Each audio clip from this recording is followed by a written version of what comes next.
मिंबर नूर पर जलवा अफरोज़ उलमाए किराम, मुअज़्ज़ज़ सामीन हज़रात, अस्सलामु अलैकुम व रहमतुल्लाहि व बरकातुहू।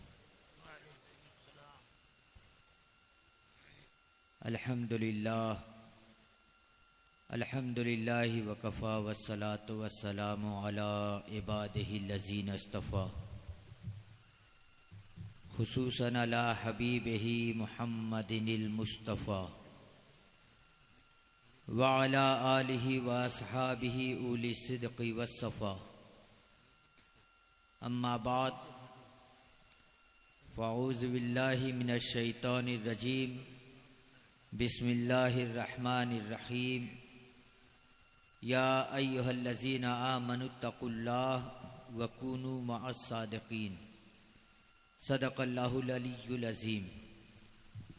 एक बार निहायती अदब व एहतराम के साथ बारगाह रिसालत मआब सल्लल्लाहु अलैहि वसल्लम में दुरूद शरीफ का नजराना पेश करने की सआदत हासिल करें।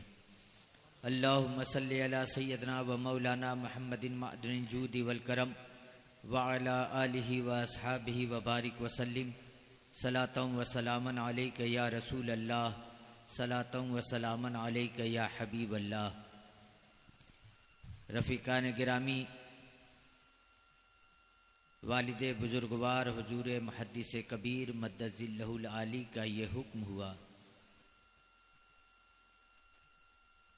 कि इस वक्त आप लोगों के सामने मैं कुछ बोलने की जसारत कर रहा हूँ, जबकि मुझे मालूम है कि आप दोपहर के वक्त से तकरीबन हमारे इंतज़ार में यहाँ जलवा अफरोज़ हैं। अल्लाह रब्बुल इज़्ज़त हुजूर मुहद्दिस कबीर मद्दजिल्लहुल आली के इंतज़ार में आप सब लोगों के और हम सब लोगों के ईमान की हिफाजत फरमाता रहे। रफ़ीकान गिरामी, ये ज़माना फितनों के एतबार से बहुत ही ख़तरनाक है। जहाँ जान का ख़तरा है, माल के लुट जाने का ख़तरा है, इज्जतो आबरू के बर्बाद होने का ख़तरा है, उससे कहीं ज़्यादा ईमान की बर्बादी का ख़तरा है। ईमान की हिफाजत में जान जाए तो जाए, माल लुट जाए तो लुट जाए, इसकी कोई परवाह न करनी चाहिए, लेकिन ईमान किसी और काम के लिए लुटने न पाए। ये जमाना तरक्कियों का है। लोग चंद सिक्कों के लिए अपने ईमान को बेच डालते हैं, लेकिन हमारा तरीका सहाबा का तरीका है। जब सहाबा की जिंदगी हम देखते हैं तो वो अपनी जान भी ईमान की हिफाजत के लिए कुर्बान कर देते हैं। ईमान की हिफाजत की राह में अपने ऊपर तकालीफ और शिद्दतों को बर्दाश्त भी करते हैं, लेकिन हर हाल में सहाबा की जिंदगी जो हमें दर्स देती है वो ये है कि उनका नारा अल अहद अल अहद का ही रहा। उन्हीं के नक्शे कदम पर हमें चलना है, उन्हीं के तरीके पर हमें अपनी जिंदगी गुजारनी है। तभी कहीं जाकर हमें कामयाबी इस दुनिया में भी मिलेगी और आखिरत में भी मिलेगी।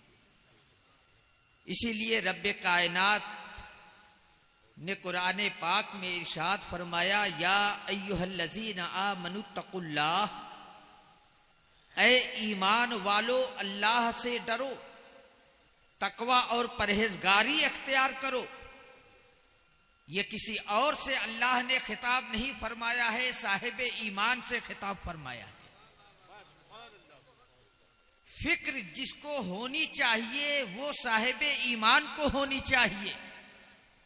ईमान वालों तुम तकवा और परहेजगारी इख्तियार करो।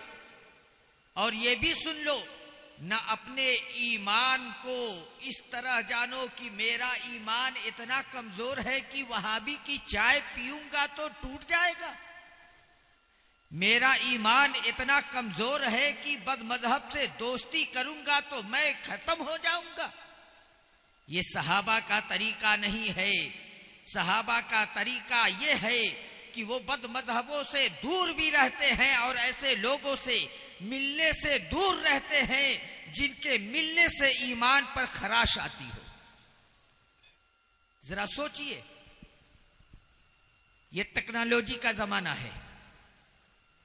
आप 10,000 का मोबाइल खरीदें या 1 लाख का मोबाइल खरीदें, अगर वो मोबाइल नया होता है तो स्क्रीन प्रोटेक्टर आप लगाकर उसकी स्क्रीन की हिफाजत करते हैं कि कहीं उसके स्क्रीन पर एक खराश पड़ जाए तो मैं कैसे लोगों को बताऊंगा कि ये नया नया मोबाइल खरीदा हूं।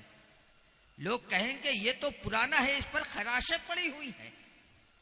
उसकी हिफाजत के लिए आप प्रोटेक्टर लगाते हैं कि मेरा मोबाइल बिल्कुल सही सालिम रहे, जिस तरह से मैंने उसे खरीदा था उसी तरीके से वो चमकता और दमकता रहे। तो क्या हम अपने ईमान के प्रोटेक्टर के लिए, उसकी हिफाजत के लिए प्रोटेक्टर न लगाएं कि ऐसे लोगों से मिलने से हम परहेज करें जिससे हमारे ईमान पर खराश आ जाए। और इस जमाने में जो ईमान का मुहाफिज है वो आला हजरत है। मसलके आला हजरत ही स्क्रीन का प्रोटेक्टर है, ये ईमान का प्रोटेक्टर है। आपके ईमान पर कोई खराश नहीं आने देगा, आपका ईमान बिल्कुल महफूज होगा।